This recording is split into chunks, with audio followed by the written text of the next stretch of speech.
Sud Radio à votre service. Avec Fiducial, une offre globale de services proche des entreprises. Bonjour, tout de suite Sud Radio à votre service. Clément Gavant est avec nous. Bonjour, bienvenue sur Sud Radio.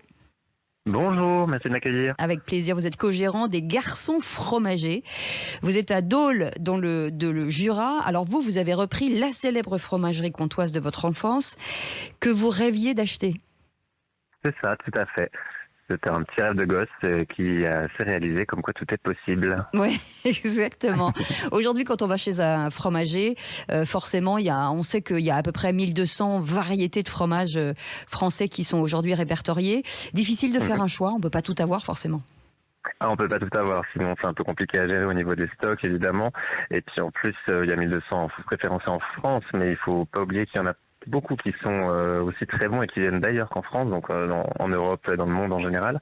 Donc évidemment, il faudrait un super marché du fromage si on voulait tout proposer, ce qui n'est pas notre but, évidemment. Non, c'est ça, c'est de promouvoir des goûts. Alors j'imagine que les touristes, pour la star en tout cas, les deux stars, c'est quoi ? C'est le comté et le morbier ? Oui, tout à fait. Oui, ouais. Les touristes viennent évidemment pour chercher leur cargaison de comté et de morbier.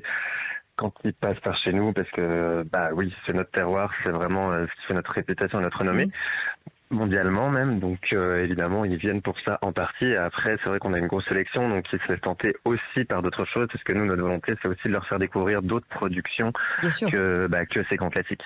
Alors vous affinez vos propres fromages aussi ?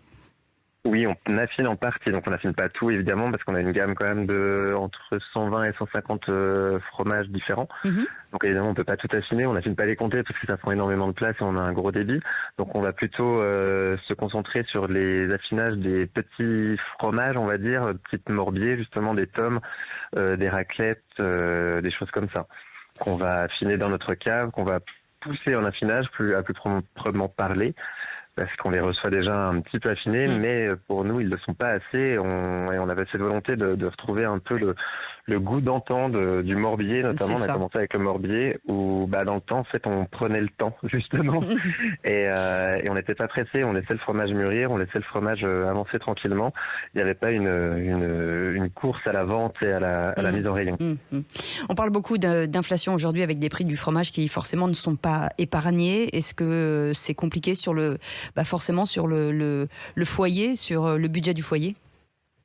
C'est évidemment compliqué. Après, donc ça dépendra de notre clientèle, évidemment. On a une clientèle fidèle quand même qui vient toujours, qui a des moyens, on va dire, confortables. Après, on a une clientèle, parce qu'on l'a voulu et parce qu'on a cherché cette clientèle, justement, on voulait un peu démocratiser la crèmerie fromagerie et expliquer aux gens que c'est pas élitiste que d'aller dans une crèmerie fromagerie et qu'il y en a pour tous les budgets. Alors évidemment, on a des gens qui viennent moins, mais qui viennent toujours. Ils font le choix de venir plutôt une fois toutes les 2 semaines plutôt qu'une fois par semaine. Mais ils viennent quand même. Ils viennent quand même, ouais, tout à fait. C'est ça. Est-ce que aujourd'hui, l'importance, vous le disiez, du commerce de proximité, justement, Dole, ça reste une commune, c'est quoi, c'est 10 000 habitants, un peu plus peut-être? Oh non. Alors déjà, je vais vous corriger sur 2 choses. On dit plus Dole, mais on dit Dole. Il n'y a plus d'accent circonflexe depuis une 30aine d'années. Pardon, excusez-moi. Il n'y a pas de mal, mais vous n'y habitez pas, vous ne pouvez pas forcément savoir. Je ne vous en veux pas. Vous avez des preuves? J'ai dit ça. Vous avez des preuves peut-être? Et Dole, donc c'est une ville de 25 000 habitants, intramuros. Après le bassin du Grand Dole, on est plus proche des 50 000, on est au-dessus des 50 000 habitants. Mais on garde quand même l'intérêt et la nécessité du commerce de proximité, ce qui est important. Oui, beaucoup. Et puis on a la chance d'avoir eu un centre-ville qui a été vraiment rénové il y a quelques temps, donc qui est entièrement piéton. Donc les gens ont plaisir à s'y promener en fait et à y venir. Les gens viennent de Dijon et de Besançon même pour venir se promener à Dole parce qu'ils trouvent cette ville vraiment agréable. C'est vrai qu'on a un patrimoine exceptionnel. C'est vrai. Et donc voilà. Et c'est vrai que je pense que post-Covid aussi, il y a eu cette recrudescence de l'intérêt porté au commerce de proximité. Les gens avaient plus de temps et avaient envie de prendre ce temps aussi, je pense. Et ils ont bien raison, ils ont bien raison en tout cas. Oui, et du coup, ils reprennent le bon manger, voilà, y aller tranquillement, quoi. Et avoir un vrai échange aussi. Merci en tout cas, Clément Gavant, d'avoir été avec nous, co-gérant des Garçons Fromagers. C'est à Dole, dans le Jura. Merci d'avoir été avec nous. Dans un instant, c'est le Grand Matin Sud Radio et on se retrouve tout à l'heure à 17h pour les vraies voix. À tout à l'heure. Sud Radio à votre service. Avec Fiducial, une offre globale de services proche des entreprises.